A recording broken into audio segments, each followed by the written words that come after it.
Você veio, obrigada! Eu sou a Cléo Oliveira e vou com você ouvir esse episódio que tem como cenário uma cidade no norte do Tocantins chamada Ananás. Não sei se você conhece, eu já passei por lá. Não posso dizer que conheço, assim, com profundidade, mas é uma cidade conhecida na região norte aqui do estado. Esse podcast é produzido pela Defensoria Pública do Estado do Tocantins para compartilhar com você diferentes histórias que aconteceram durante os atendimentos, como essa em Ananás. Se você prestou atenção no nome do episódio, deve estar pensando agora, gente, como assim? Uma panela de pressão é o tema? É a área do direito da família, sempre com muitas histórias, muitas surpresas. Mas é o que eu posso te dizer agora, porque a defensora pública Elisneide Ferreira é quem vai contar essa história vivida por ela mesma antigamente em Ananás. Vamos juntos e juntas nessa viagem ao passado, nessa história que, como eu disse, já aconteceu há algum tempo, mas é muito interessante. Mais um episódio do Defensoria em Prosa está começando agora.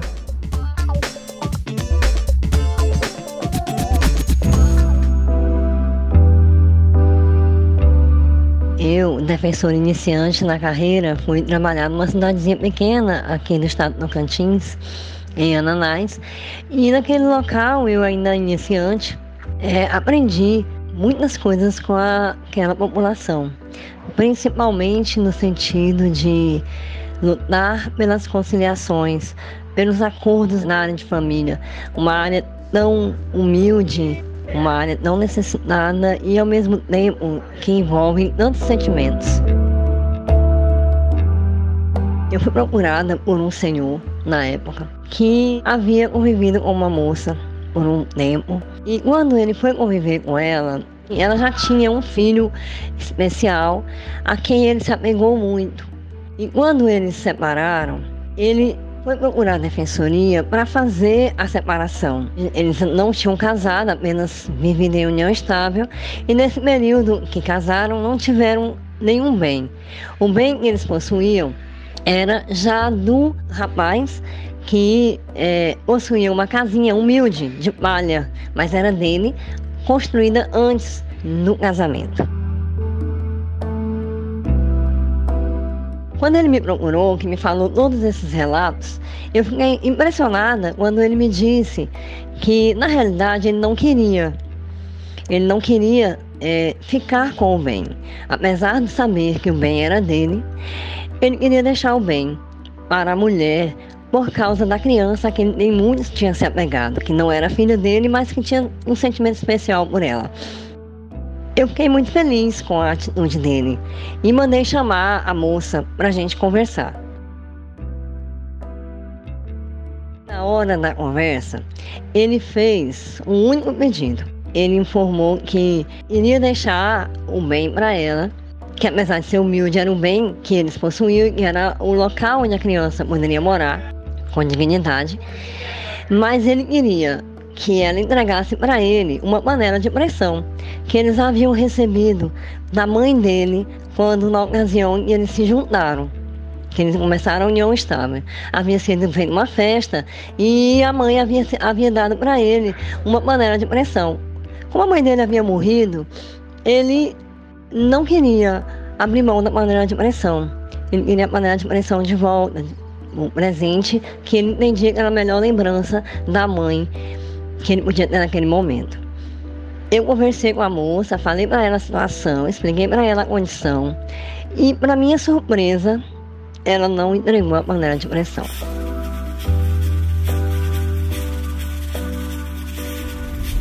Eu fiz tudo que eu podia naquele momento, mas ela não entregou a panela de pressão.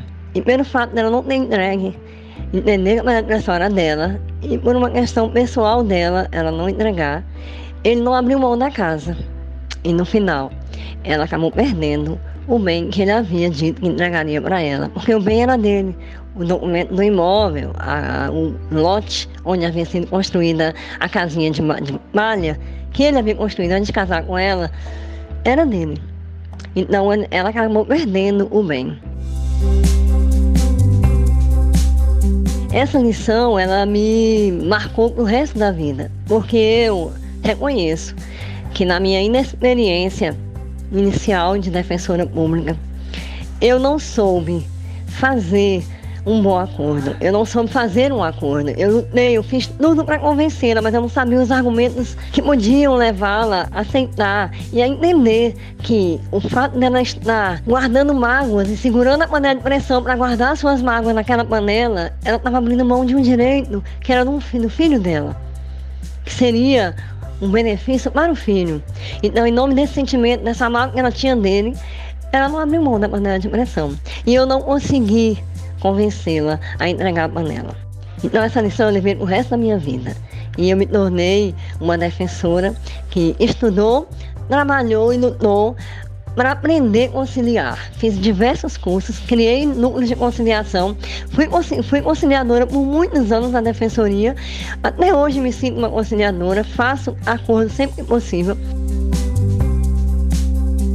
O que se discute na família não é só direitos e deveres, mas discute-se também relações pessoais, amores desfeitos, mágoas, ressentimentos, dores, e muitas vezes um processo simples não resolve tudo. Então, nos primeiros atendimentos eu aprendi muito que o defensor, ele, além de tudo, ele tem que ser um conciliador. Ele tem que buscar resolver o problema, na maioria das vezes, na área de família, principalmente, através dos acordos. Porque acordos e mediações, que hoje se usa muito também, são as soluções mais viáveis que trazem também a análise dos sentimentos envolvidos.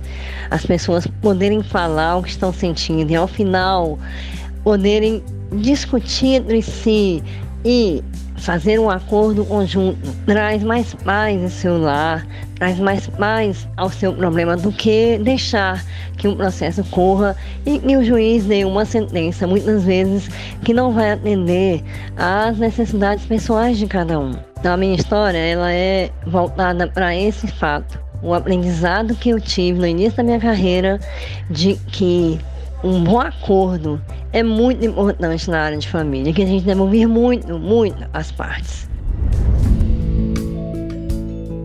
A minha história é um pouco triste no seu final, mas ela me trouxe uma lição de vida.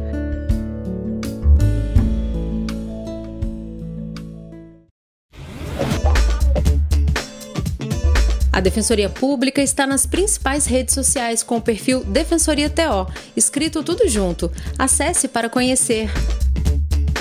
Esse podcast é feito pela equipe de comunicação da Defensoria Pública. Os trabalhos técnicos são de Marcelo Less, o nosso mestre da edição de áudio e vídeo. No Defensoria em Prosa, é ele quem edita os áudios e faz a seleção de trilhas para deixar o nosso podcast ainda mais agradável de ouvir. A edição final é da jornalista Patrícia Stroer, verdadeira amante de livros e, claro, de podcast. Junto comigo, ela também atua na produção desse conteúdo. A identidade visual do podcast é do publicitário Vinícius Sá. Além da produção e de estar com você acompanhando as histórias do Defensoria em Prosa, eu faço o roteiro dessas histórias para deixar esse podcast do jeitinho que ele tem que ser. Eu sou a Cléo Oliveira e vou estar com você também nos próximos episódios. Até lá!